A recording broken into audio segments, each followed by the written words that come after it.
Hello, everybody. Welcome to Anderson Ranch and our summer faculty lecture series. My name is Emil Gorman, and I am the Digital Fabrication Coordinator here at Anderson Ranch. Before we begin, please take a moment to silence your cell phones. I want to start by recognizing that Anderson Ranch campus resides on the historic tribal lands of the Ute people who have called this area home for over 800 years. In honor of this legacy, we focus on building an inclusive community here, maintaining this as a place for inspiration and creativity in the center of the Rocky Mountains. I would also like to remind everyone to attend the ranch-wide orientation here in Shermer tomorrow morning at 8:45 a.m. First, I would like to introduce Koichi Yamamoto.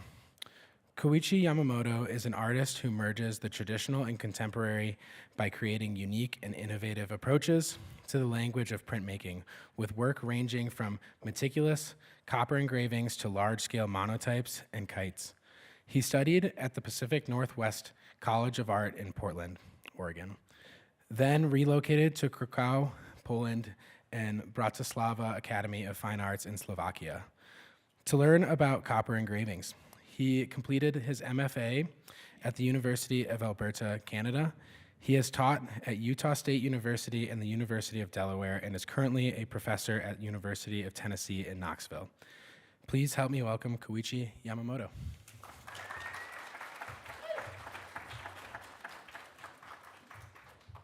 Hello, good evening. Is this microphone is working okay? All right. My name is Koichi Yamamoto. Last name is Yamamoto. Why? I usually in the very last person. I was quite shocked. It's like, oh, you're gonna go first in 7 o'clock. So here we are. I make prints, and the workshop where we're gonna do this this week's gonna be like a line etching, printmaking. Very, very simple traditional work. But I'd like to kind of share with you after I make prints, what do I do with it? So this is an example I've been kind of working. I need a. I've been making a lot of kite.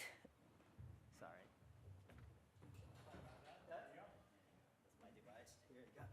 And I've been making a lot of kites called a rokkaku kite. It's a hexagon kite. It's a Japanese design. It's about 2,000 years old. And it's a fascinating part of this design. This kite is like, it predates a paper making history. Paper's been only around for a couple thousand years, but people are making a kite with a bamboo, with a silk materials and so on. And this activity, you probably all flew kite at some point in life, right? Yes, yes, yes. And I don't know, but I do fly kite quite often, and the reason I do, like one thing, during the pandemic time, there was a perfect. You go outside, you don't see anybody else, and I would just go fly kite, and looking up in the sky, hey, that's a healthy medicine you can get. It's free, right? And when it's windy. So these are kite I've been making it. And so I created this sort of kind of project with selecting a different artists. And I selected about 40 artists all over world, US, Mexico, Japan, Italy, Cyprus, and so on. And I gave them a material. I used a material called a Tyvek. It's a construction material. It's a plastic. It's a very inexpensive, cheap material. But it's kind of like a paper. It's a plastic, but it's kind of like paper. You can print on it. And then, so this is some image that you kind of see this traditional 19th century Japanese print, and then the description of this kite flying. And those kind of events taking place, and then celebrations, and also then when the spring coming in, and then like, okay, like now it's like winter's over, and let's celebrate. So this kind of activity. Another kind of use of the kite, like taking an aerial photograph during the World War I, and then they were using kind of like a drone, I guess, what we do. And then first flight taking place in North Carolina in 1903. So that kind of changed our sort of mode of traveling. So this is a woodcut. I printed on into this MDF, very inexpensive print paper, and then ink it up and print on the Tyvek and stretch with carbon fiber and fly. It's a lot of fun to do that. It's always the kind of things like making art. Okay, it's making art, and if I'm convincing myself, like this is good things I made it today, but if it doesn't fly, it's not good. So I don't have to judge it, So but in order to design a kite, important part is the symmetry.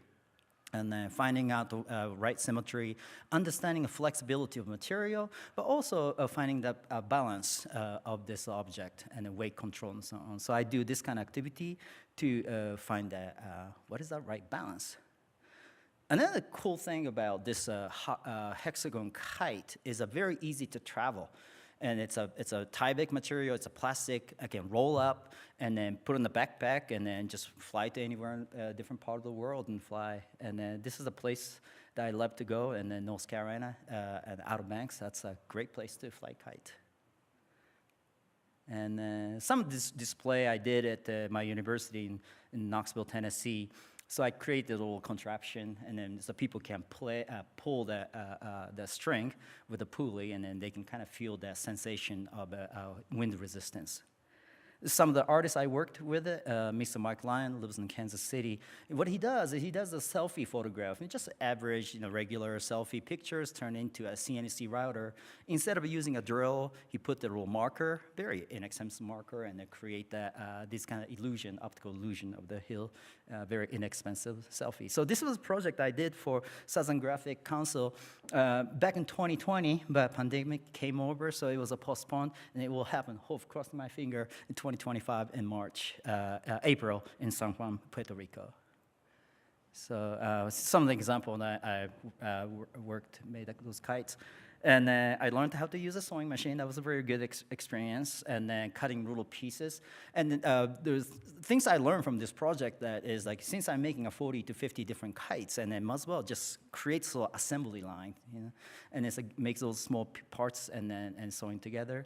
And so that's kind of sewing pattern I see it, and then creating different kind of mark making. And then sometimes I use a Tyvek, but also ripstock nylon works really, really good too.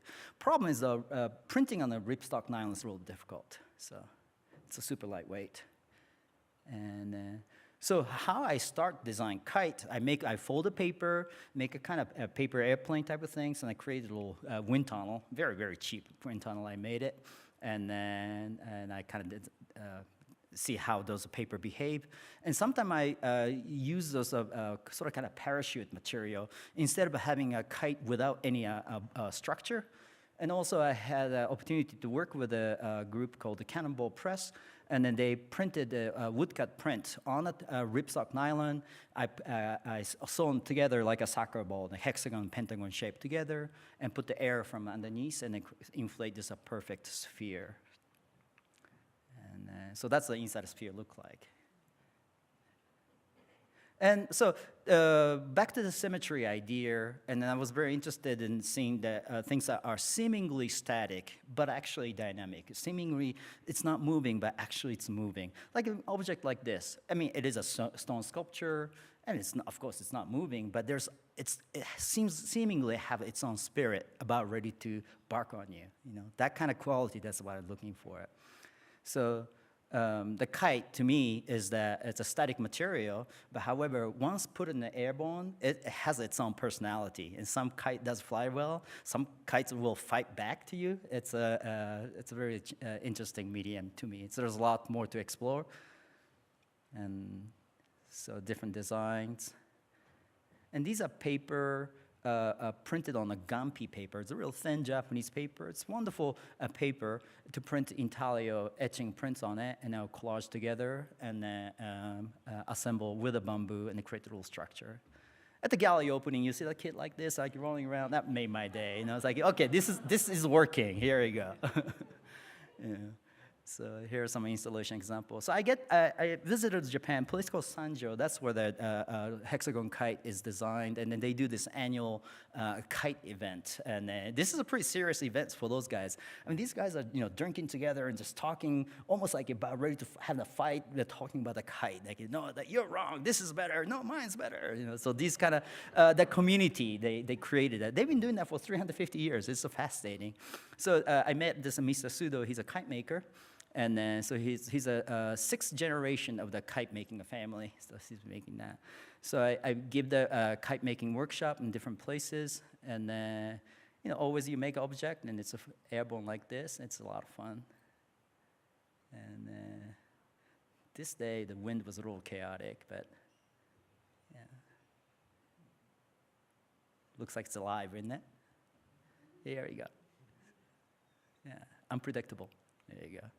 And some installation I did at the Fresno State. And so that's what I've been doing this thing.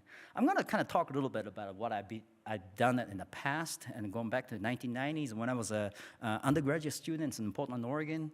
I started out as a ceramic major, sculpture major. So I make this kind of object and place in the beach and then just walk away. And what happened was like when tide comes in and it will break it, and then later on I'll dig it out and see what's look like. And sometimes the barnacle will stick to it and so on. So, and then I move on to lithography, and that was my first interaction with the printmaking, and then combined with the lithography. Then there was a time the Berlin Wall fell down in 1989, my generation. That was a pretty big deal. Like, oh, wow, like there's no more Soviet Union. Like, I don't have to afraid of those guys anymore. I can go visit Poland. So I did. And then Poland has a wonderful graphic tradition, and also material. They have a lot of lithography stones. In the 1800s, 1880s and 60s, and a lot of litho stones were printed in a place like in France, on the Switzerland, but the offset press came in, so they didn't want to use those stones anymore. So a lot of stone moved to country like Poland or Slovakia or Ukraine or Romania and so on. So my mission was to go to Krakow and to find out how many stones are available. And surprisingly, there's a lot of stones are available. And as I worked in this artist union in Krakow, there's my colleague from Romania. It was a kind of unique time because there was a war was going on in the Yugoslavia, and so a lot of refugees come to Poland. So some of the artists are like a professor level people working at the artist union. So I got to work together with these people. So I made a lot of monotypes, and then I went to the grad school, and then started carving into the plastic and making a large print like that. Yeah. And then I got a teaching position at the Utah State University, and I spent a lot of time in southern Utah. That was a really unique experience. And hiking through this hot desert, I mean, it's a pretty crazy place to be. So I started hiking at nighttime. You know, during the daytime, it's just too crazy. So I started hiking at nighttime and then see this monochromatic world of the southern Utah desert. And so this kind of image I did. And then I started doing a lot of monotype, using a roller as a drawing tool. And so these are kind of some of the drawing I've done. So what I did in the southern Utah, I made a sketchbook with a black paper, and I had a white pencil, so you can draw in the darkness. It's amazing. I'd like you to try that sometime. It's a really effective tool, just making a sketchbook out of black paper. And so these are the drawing I did, and I made a monotype out of it. So these are about 48 by 36 inches. So really quick, spontaneous.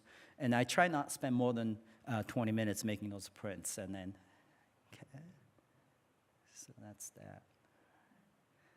So making monotype is a really good exercise because quite often you can work really large, but also it's a drawing. So, and if I don't like it, I can just wipe the plates and go home, and then not worry about too much, you know.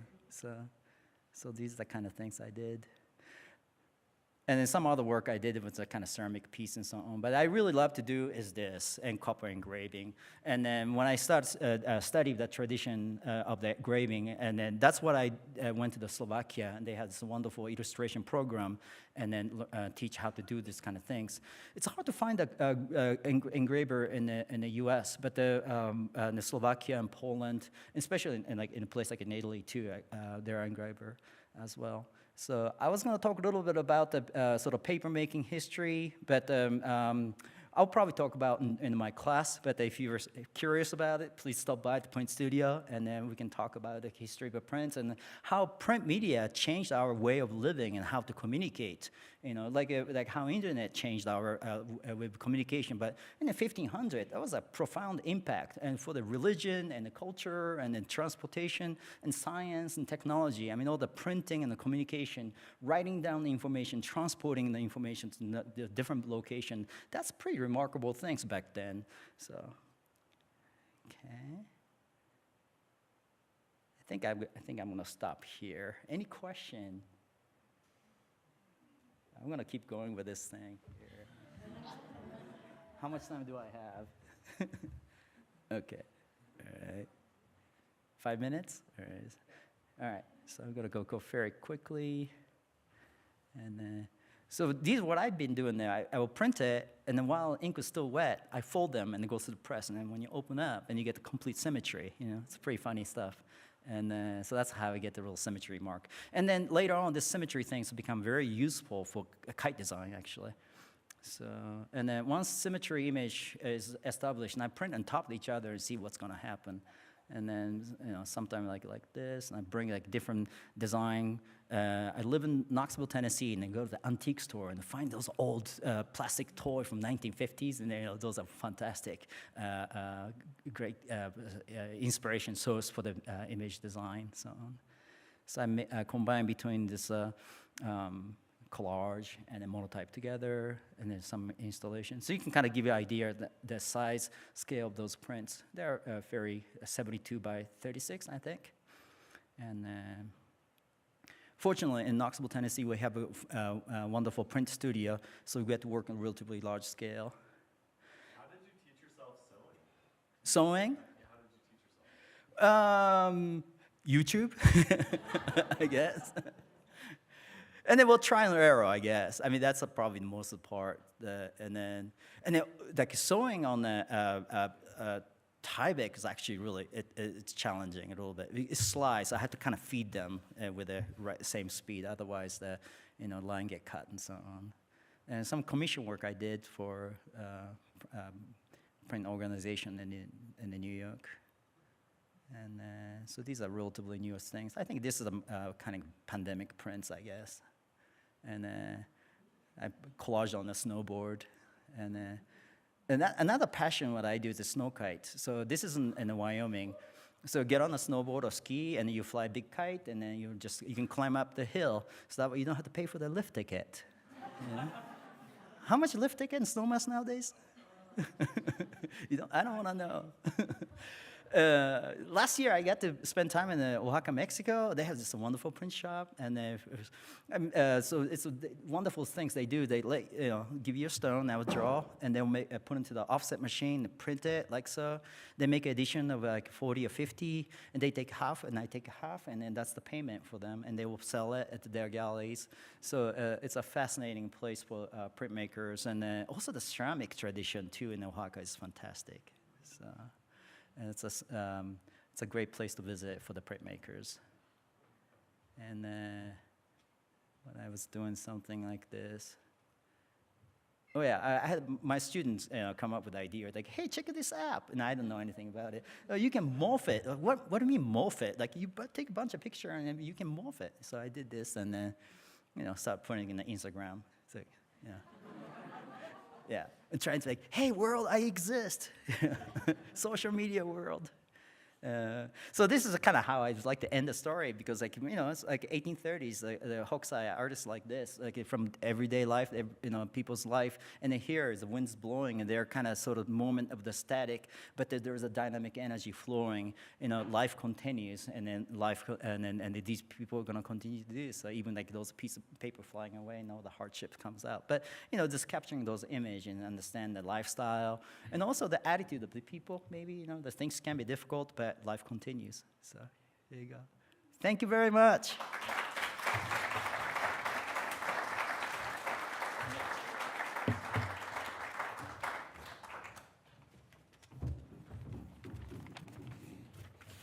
Thank you, Koichi. Our next speaker is Rashod Taylor. Rashod received a BA in Fine Art from Murray State University. He is a fine art photographer whose work addresses themes of family, culture, legacy, and the Black experience. Please help me welcome Rashod.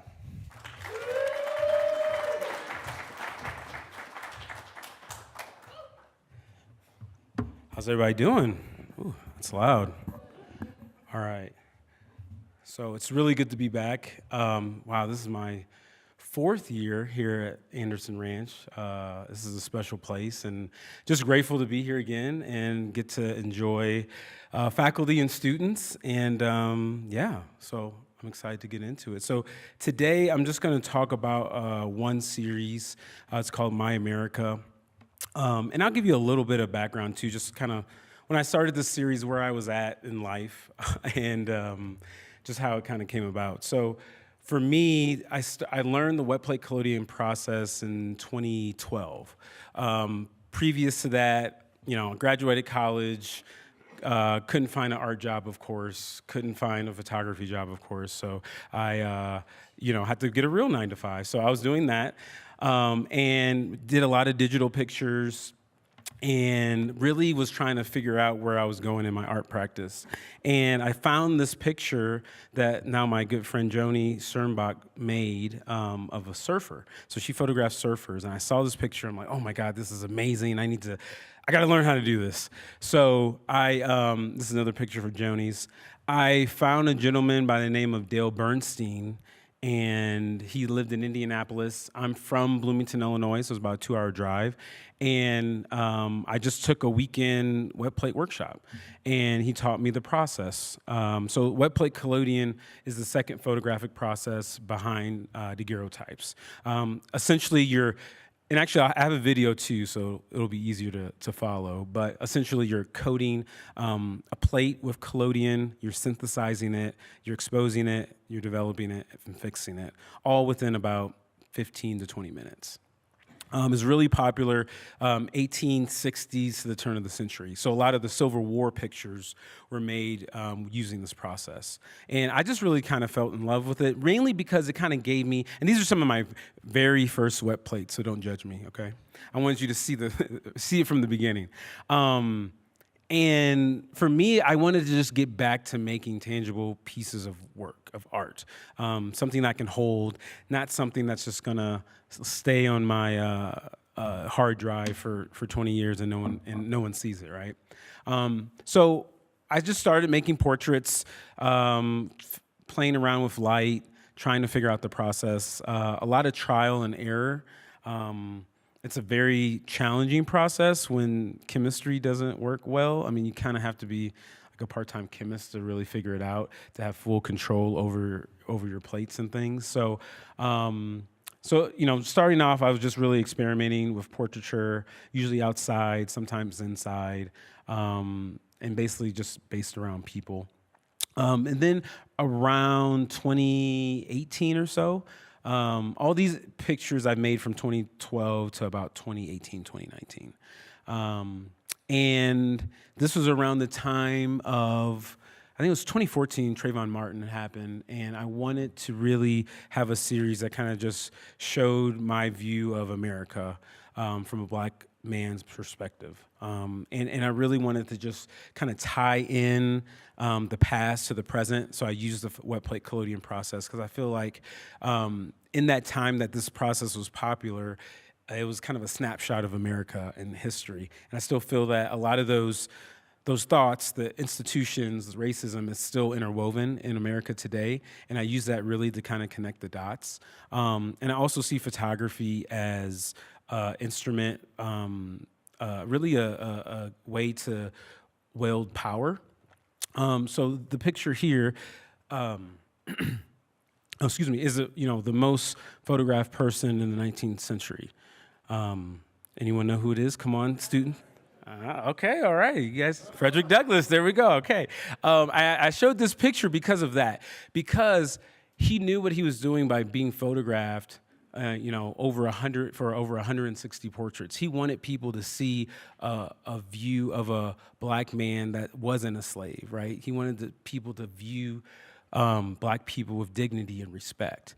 So that's why he set for those portraits. And obviously he was abolitionist and an orator and all those things. But I really got from, researching him and looking at photography as this way to push forth ideas and a way to really change people's thoughts and perspective.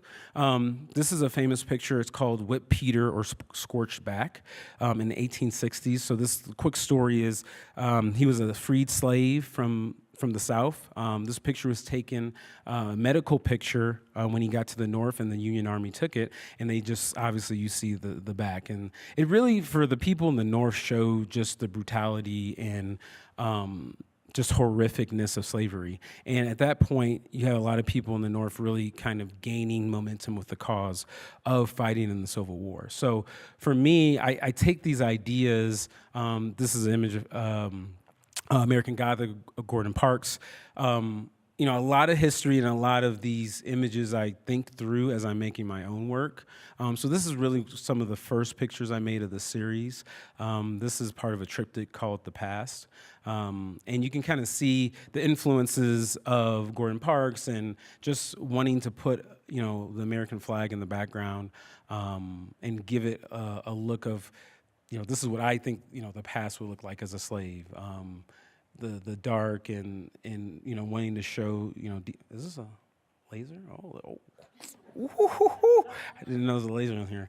But no, I just really like how the light hits his back, and you know, throughout some of these portraits, a lot of my work is just kind of just a reflection and engaging in what's going on in America. So this is really just engaging the thought when Trayvon Martin was killed in 2014.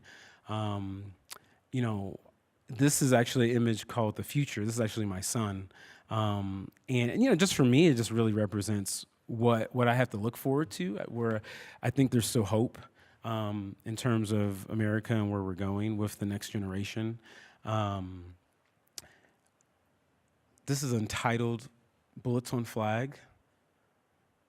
And a lot of times in my work too, I don't necessarily have a concrete meaning to all the images and all the imagery and the symbolism. I really want the viewer to kind of gauge, you know, from their own perspective what it means, you know, and kind of have their own ideas. You know, some people say, oh, this is about guns, or some people say, you know, oh, it looks like I cast it. You know, it could be a lot of different things, but I think for me, art making is about you bringing your experiences and your life to the images and interacting with them and coming up with really your own conclusions of what they mean. So some still lives. Then eventually I think, well, I'll explain this real quick. This is an image of, famous picture of Huey Newton. He was the co-leader of the Black Panther Party in the 60s. And they were obviously for Black liberation. Same goals as like Martin Luther King, but they went about it in different ways, right? It's a little more militant. They were, you know, wanting freedom, any means necessary, right? So there's this thought of just taking something that's rightfully ours. So I really enjoy, you know, the rifle, and then he has the spear in the other hand. And I use, again, these images are, you know, you'll see them in my work. This is a picture of Malcolm X, this famous picture with the, you know, him looking out the window with the rifle. So, you know, I comment a lot about gun violence, and wherever you are, per se, doesn't necessarily matter, but just a perspective of what guns play in America and how they've shaped our, you know, history, really, and culture.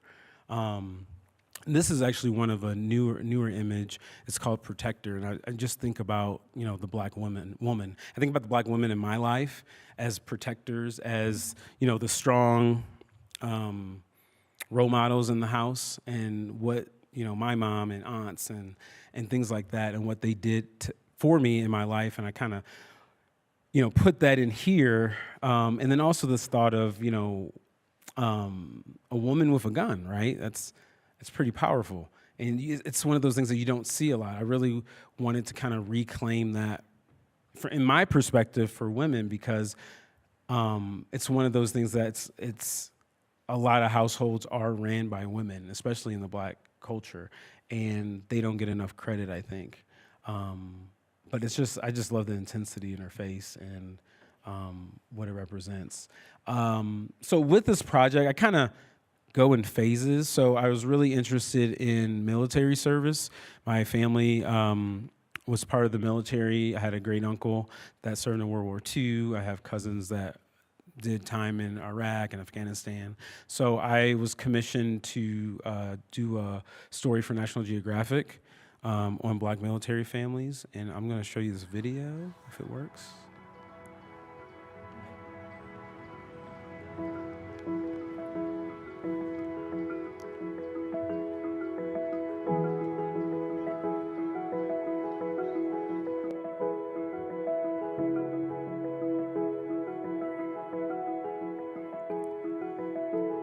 So I'll go through the wet plate collodion process here too. Hey everybody, so I'm about to pour this plate and walk you through step by step of the process. So first step is pouring. And let's see if I can do this properly. So you pour in the middle, in here. It's that fast too. Solid motion. Leave that in there for 3 minutes.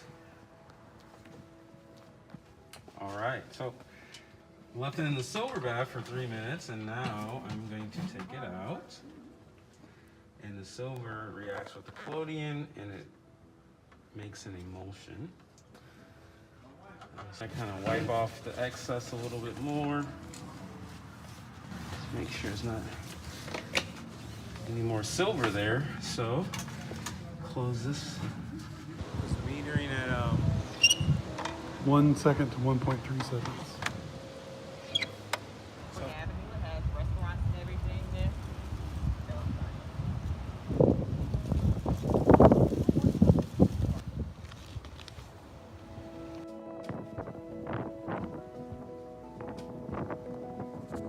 So if you want to learn more about the process, just come to the photo spot. I'm teaching a workshop all week.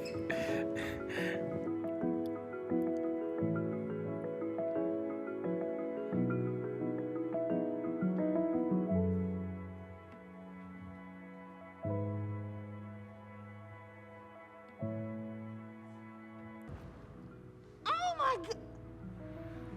That's everyone's reaction. There you my go. God! Oh yeah, how's it going? That is awesome. That is awesome.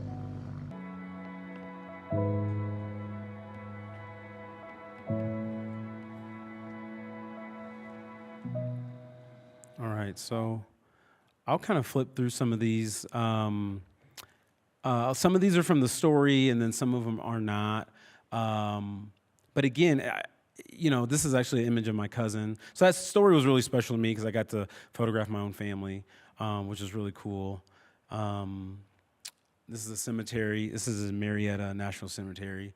But the question I always asked them was really a question of why. Why as a Black person would you go into military service? Especially, I would say, people like my great uncle who are in World War II, when, you go to war, you come back, and nothing's changed. You're still a second-class citizen. You're still segregation. There's still Jim Crow. But you actively would go and put your life on the line for a country that doesn't love you back. And for me, it's a very noble thing that they do. And I'm still always trying to get a better understanding of the why, because that's deep. I'm not going in. I'm not. I love America. Don't get me wrong, but y'all, I'm not going to war. I'm sorry. I'll do everything else. I'll pay my taxes and do all the other things. But yeah, it takes a real. Again, I'm searching for that. I'm trying to figure that out.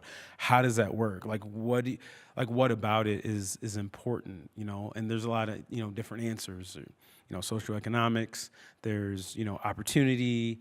There's a lot of things that go into that answer, but it's really just really interesting to me about that.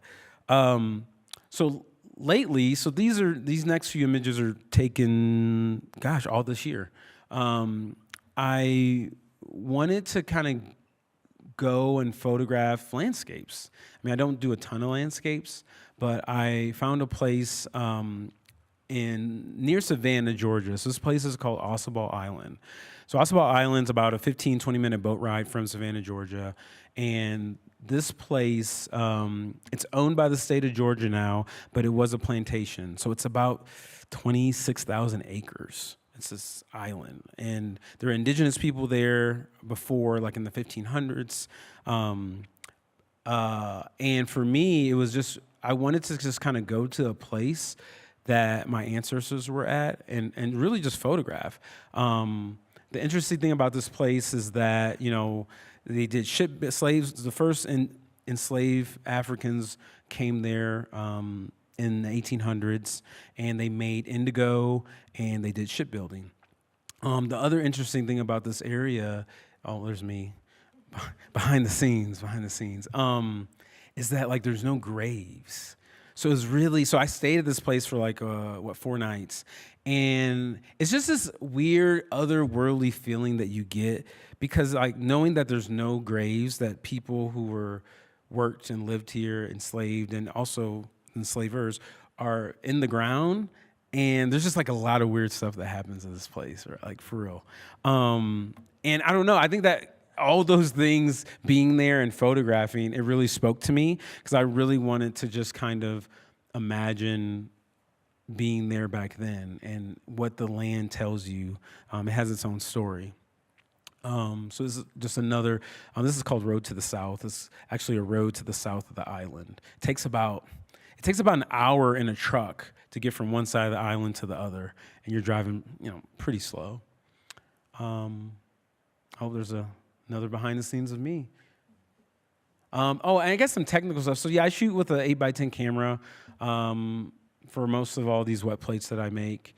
It's a pretty good size. I do have a bigger camera that I'm working on now that it's 20x24. So hopefully those will be coming up soon. This is an image of tabby houses. So this is where the enslaved people lived in these little tabby houses. So tabby is basically in the South, coastal regions. It's almost like, it's like a concrete, but it's with like shells and mineral deposits, and it's like this goop that they put to help construct the houses. So for me, I think I'm going to go back and continue to explore what the area has, because I only was there for 4 nights. So yeah, so we'll see what happens next, and that is all that I have today.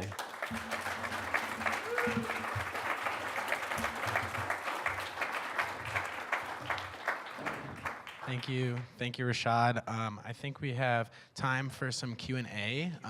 We'll set up some chairs here for Rashod and yeah, if anyone has any questions.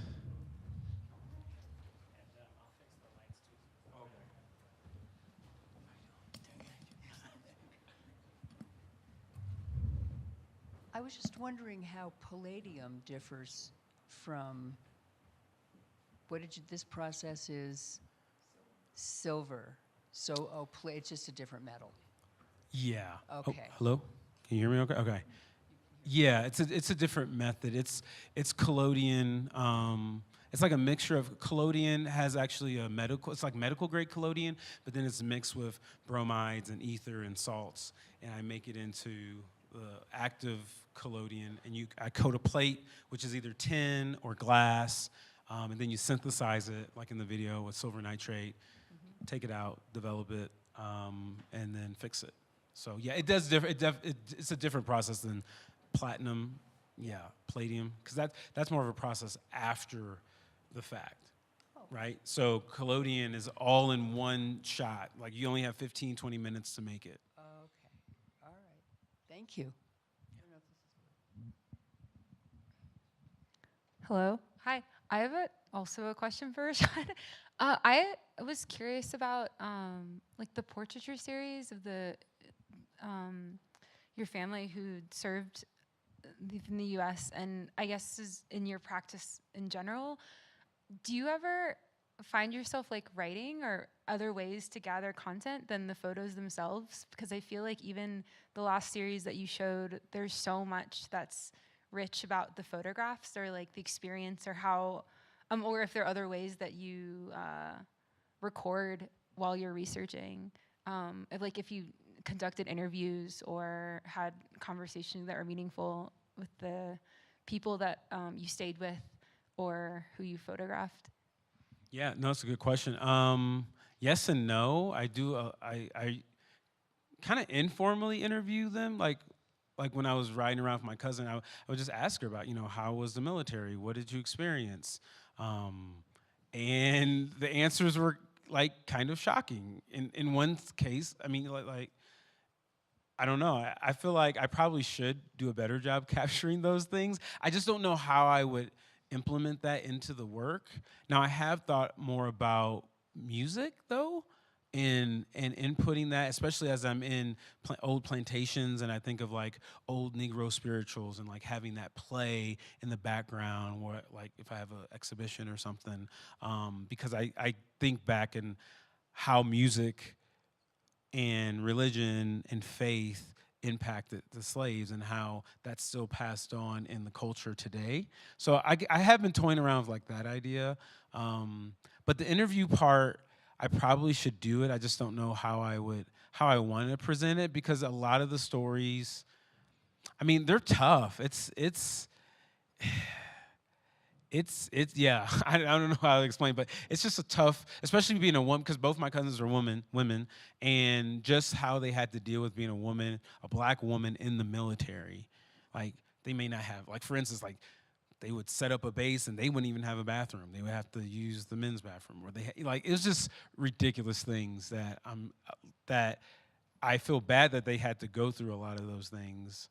But I need to figure out a way to like put that out there that they're comfortable with and that makes sense. Thanks. That was a good question.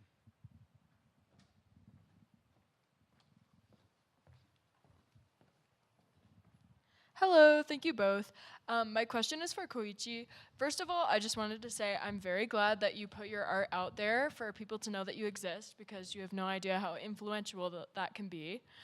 And I wanted to ask you to talk a little bit more about where the imagery in your prints comes from. So I do search. I do a lot of photography of the architecture, actually, and particularly when I'm traveling, like in South America and Ecuador, they have a lot of figurines, and then sometimes those figurines they put in within the architecture. Sometimes when like family has a miscarriage, for instance, or like a family somebody passed away, they create little tiny figures and keep it in the house. And in fact, I found that in Ecuador, but they do the similar things in Japan as well. And then often they usually have faces, and they are kind of they're not fine art. It's more like a folk art in a way. So there's a rawness in the creation of that. It's not like the real academic art. No, it's far from it. But there's some incredibly strong feeling and an intense feeling, and not necessarily trying to make artwork, but they're actually having that difficult time dealing with this difficult situation. They create a little tiny figure and they keep that in a family member. So I mean, stuff like that. And I kind of mentioned about little toys and an antique store in Knoxville, in Tennessee, and so on. So I mean, I look for like has a spirit. If I see some object, oh, this place has a spirit. Oh, haunted. I don't know if you would say, like there's something there that I feel something. And then I try to capture those things, and then that can be like a funny or creepy or many combinations of that, how we see that. So that's kind of source of the images. Thank you. Great, thank you.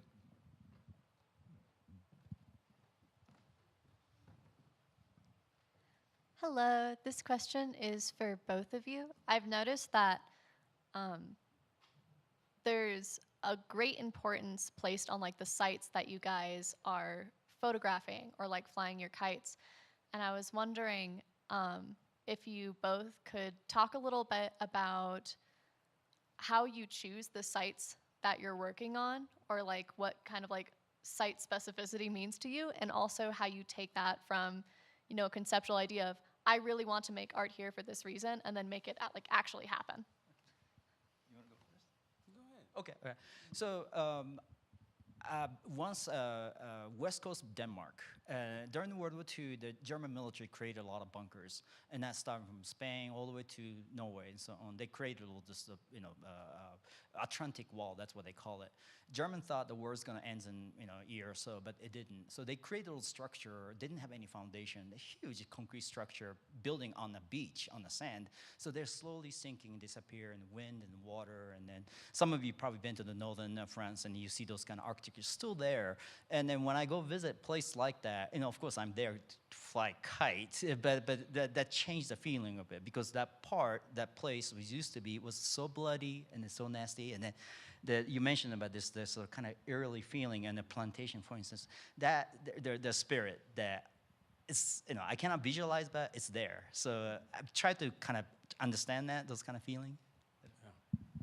I think for me, a lot of the work in the site-specific places come from it's all personal work. So, like, it has some kind of tie to my family or extended family or friends. So for instance, like Marietta Cemetery, that's where my great uncle was buried. I went to Georgia because my family lives in Georgia. And that's kind of like the high level driver. And I think outside of that, I look at, I got on Ancestry and, looked up where I'm from and what percentage and all that. And it was, some like places in Africa that, with the transatlantic slave trade, where did they land? Like they land in South Carolina, in Savannah area. So I've been kind of guided a little bit by that too. And then what was the second part of the question?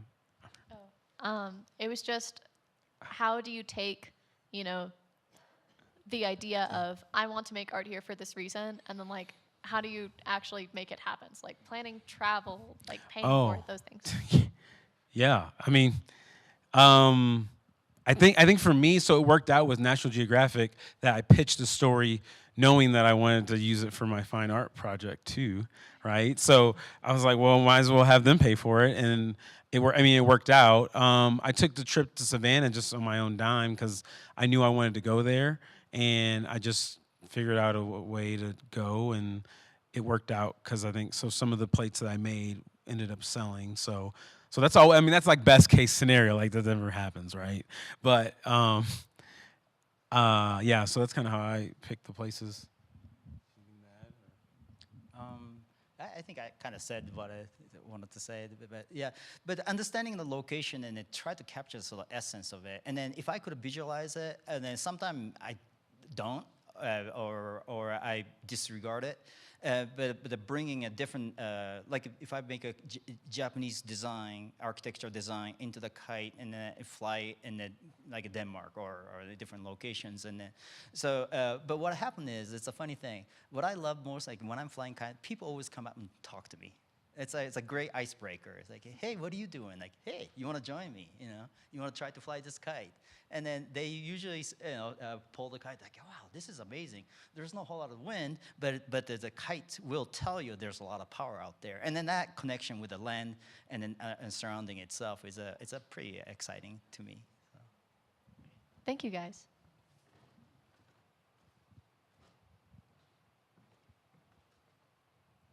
I just wanted to ask Koichi a quick question. How do you cut the Tyvek, with a X-Acto knife or scissors, or? I can do an X-Acto knife, but scissors is a lot easier. Okay. I mean, because if I cut a carve, and then you just use, just use a sharp scissors. So it's pretty easy to cut. Yeah, I mean, I can use a X-Acto knife, but the scissors is a lot more, have a good control, I think. Okay, thanks.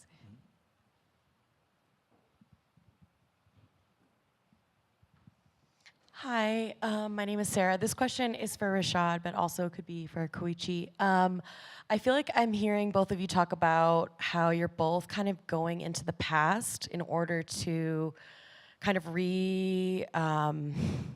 reconsider how you might make work moving forward and like even in the future. And I'm curious, like, have you, particularly Rashod, like, have you looked at the archives within Savannah, Georgia, and within the South, because I'm curious how representing particularly some of those archives adjacent to your works even maybe for some people who might not know that connection immediately could be really, really enlightening. And so I'm curious, have you done any like archival research in that regard? Not exactly, but I guess I have. So I went to DC, gosh, what was that, in February, and I met with a curator at the Smithsonian American History Museum, and I had a chance to kind of look at all of their, she's really into wet plate, so I got to look at all like their wet plate, you know, their tint types and ambrotype archive, and she showed me this amazing ambrotype of a washerwoman. So they had washerwomen, you know, in the Civil War, they would wash the soldiers' gear, you know, their clothing, right? But this was a black woman, so for, you know, the North, and she was holding the American flag, and the picture was, it was like colored. I mean, if you really, it's on my Instagram if you want to see, but I was just like so blown away by that image, and I would say, in terms of like the past informing the present or inspiration, I mean, I definitely think that some of my photographs could be like in conversation with that, for sure, whether consciously or subconsciously. Like I think about that picture, and I think about like who she was and her family situation. And I mean, you know, I don't know, there's a lot of questions to be asked when you see an image like that, and it was like pristine. But I think that that could be part of where I'm going to, especially as I go to different places. Like Savannah or New Orleans, to maybe incorporate it. But it was definitely amazing, like going to see the archives at the Smithsonian. There's this, I'll geek out a little bit, but there's this huge, there's a 20 by 24 glass plate of President Grant. And I didn't even, so I didn't, I'm a photographer, I didn't even know they made 20 by 24 glass plates like that. I mean, I knew they were possible, but so just seeing things like that kind of get your mind kind of going of what you know, what you want to do next. Okay, I guess you know, talking about history of printmaking, and I always kind of start talking about history of papermaking because that's the, you know, important part of that.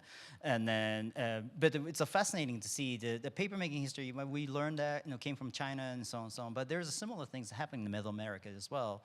I mean, they had their own kind of past of the papermaking industries taking place, and then also how the Asian paper came to the Middle East, and the Middle East came paper to Europe, and they were using a different material. Like in the Europeans, they start using a cotton, and then in China, they're using a mulberry, for instance. And then in South America, you see the different kind of material. So whatever material is available, they do it. And then according to that type of material, that was sometimes the advantage for printing, but some can be a disadvantage. So talking about the archive, I often look at it, the function of a print, not necessarily as an artwork, but when you look at the printing medium, and all these prints, you found that it's like a rental agreement or you know, some kind of contract, and also there's a lot of counterfeit too, and it's kind of fascinating to look about this counterfeit. Recently, I was in Rome and I saw this wonderful exhibition of the Japanese print, and was collected by a man named Kiyosone. He was a printmaker in Italy in the 1880s, I think. And then the Japanese government came over. At the time, Japan was a closed country. They didn't have a currency, so they were searching for somebody who can print paper money. So they came to Frankfurt, Germany, met this person, Kiyosone. Hey, Kiyosone, you're a good printmaker. Come to Japan and teach us how to make money, you know, how to print money. He's like, okay. So he came to Japan. He traveled all over Japan, collected a lot of prints, and he passed away. But his asset, his collection of the prints went back to Italy in Genoa. That's where his family was. And now city of Genoa has a wonderful, wonderful Japanese printmaking print collection, which is just incredible. You don't find that level of the print collection in Japan. But here we go in Italy, in Genoa, you see this incredible collection of the, you know, ukiyo-e prints in place like that. I saw similar things in Krakow, Poland as well. There's the print collector in Paris. They came back to Poland, and then during the communist time, all the prints are sort of scattered, and it was kept in a really horrible condition and under the museum. But then the city of Krakow decided to build a museum for those kind of things. So it's a fascinating to see how these documents travel far distance, and then, you know, if they can talk, you know, like you want to hear about those histories. So those kind of things, I get really excited about that.